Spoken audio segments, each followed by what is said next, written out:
उत्तर प्रदेश के जनपद रामपुर लोकसभा का चुनाव 30 जून 2022 बृहस्पतिवार को प्रस्तावित था, जिससे सुबह से ही मतदाताओं ने मतदान स्थल का रुख किया और अपने मत का प्रयोग किया।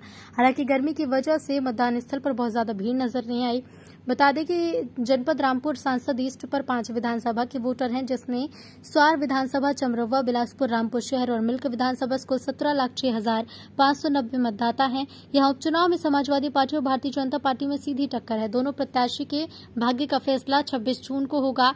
अब देखना होगा कि जीत किसके खाते में आती है। ये तो आने वाला समय बताएगा। खबर लिखे जाने तक 35% मतदान हो चुका था। रामपुर सांसदीय से चुनाव के संबंध में मुरादाबाद सांसद डॉक्टर एसटी हसन से तहलकाहिन न्यूज चैनल ने कहा कि उन्होंने बताया कि रामपुर समाजवादी पार्टी की सीट जीतेगी और आजमगढ़ से भी सपा ही जीतेगी। डॉक्टर हसन से जब आजम खान के संबंध में बात की तो कहा कि पहले समय आजम खान की तस्वीर समाजवादी पार्टी से नाराज होने के रूप में पेश की जाती रही थी। डॉक्टर हसन ने जवाब दिया कि सपा परिवार और परिवार में थोड़ी बहुत शिकायतें होती हैं, लेकिन तस्वीर साफ है कि आजम खान सपा के रहबर हैं। देश समाजवादी पार्टी में राष्ट्रीय वरिष्ठ नेता के रूप में पहले भी कार्य करता आया है और आगे भी करते रहेंगे। उन्होंने कहा कि आज के दौर की राजनीति को भी सभी लोग समझ गए हैं। सरकार द्वारा एक तरफा कार्रवाई की जा रही है। अग्निपथ योजना के विरोध करने वालों के खिलाफ कार्रवाई की मांग करते हुए कहा कि मैं ये नहीं चाहता कि इस तरह की कार्रवाई हो, लेकिन एक बार विशेष कार्रवाई की जाती है तो दूसरे पर क्यों नहीं। उत्तर प्रदेश के जनपद मुरादाबाद के डॉक्टर एसटी हसन के यहाँ बैठे हैं। मुरादाबाद के सांसद की राय जानना चाहेंगे कि रामपुर में चुनाव चल रहा है और सब कुछ शांतिपूर्वक है, उनका क्या कहना है। आइए इनसे बात करते हैं। डॉक्टर एसटी हसन साहब के पास मौजूद हूँ और उपचुनाव में किस नज़र से देखते हैं और कौन यहाँ से विजयी होता है। तहलका न्यूज़ के लिए कौशल अली की एक विशेष रिपोर्ट। जिस तरह से तस्वीर पेश की जा रही थी आजम खान साहब की कि ये समाजवादी पार्टी से दूरी इख्तियार कर रहे हैं, अब तस्वीर साफ हो गई। अपने प्रत्याशी को पूरी तरह चुनाव लड़ा रहे हैं और चुनाव मैदान में। साथ ही साथ अब तक मतदान शांतिपूर्वक तरीके से रामपुर में चल रहा है और 35% लगभग हो चुका है। क्या कहना चाहेंगे डॉक्टर साहब? देखिए, कोई भी इंसान जो अपना घर अपने हाथों से बनाए वो उसको तबाह बर्बाद नहीं किया करता है। समाजवादी पार्टी के बुनियादी पत्थर आजम खान साहब भी हैं, उन्होंने अपने हाथों से बनाया है। वो कैसे कोई सोच सकता है कि इस घर को तबाह कर देंगे। नाराजगी अलग बात है। घर में 10 लोग होते हैं, घर में आपस में भी नाराजगी हो जाती है, लेकिन मन मुटाव होते हैं, ठीक हो जाते हैं। आजम खान साहब ने हमेशा समाजवादी विचारधारा को बढ़ावा दिया है, उसे आज भी दे रहे हैं और पूरी ताकत से रामपुर का चुनाव लड़ा रहे हैं। आजमगढ़ भी वो गए हैं और आजमगढ़ में उनके जाने से चुनाव के ऊपर बहुत बड़ा फर्क पड़ा है समाजवादी के हक में। और हमें ये उम्मीद है कि दोनों जगहों से अब समाजवादी पार्टी के प्रत्याशी भारी बहुमत से जीते हैं। आसिम राजा की क्या पोजीशन है रामपुर से?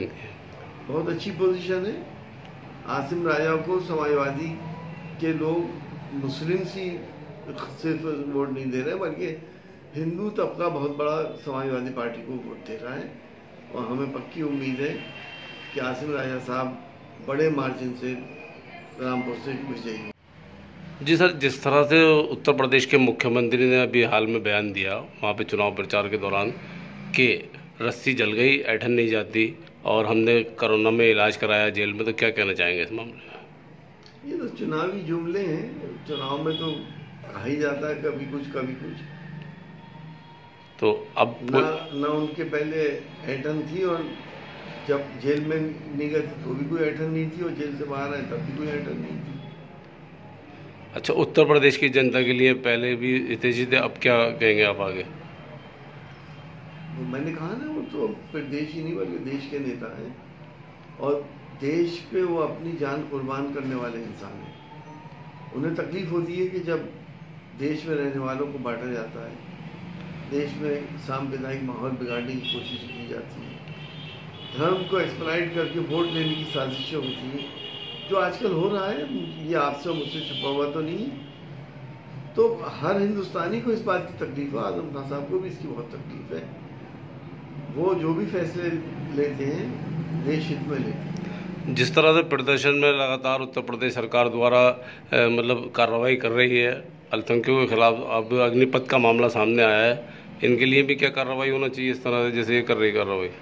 यकीनी तौर पे जब उन्होंने सरकारी संपत्ति को जिसने भी नुकसान पहुंचाया है उससे वसूल करने चाहिए।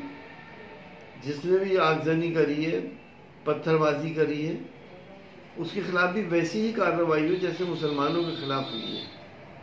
घरों पे बुलडोजर भी चलना चाहिए और उनसे भी वसूल करने चाहिए। हालांकि मैं इस कार्रवाई के बिल्कुल खिलाफ हूँ, क्योंकि दोहरा रवैया सरकार का ये सबको मालूम है, ये इंसाफ नहीं है। इस सब के साथ एक सा कानून हो और ये बुलडोजर और इस तरह की कार्रवाइयाँ संपत्ति पूर्व करना, अगर सब फैसले सरकार ही लेने लगे तो फिर अदालतों की और जजों की तो कोई ज़रूरत ही नहीं है, उसे भी बंद कर देना चाहिए।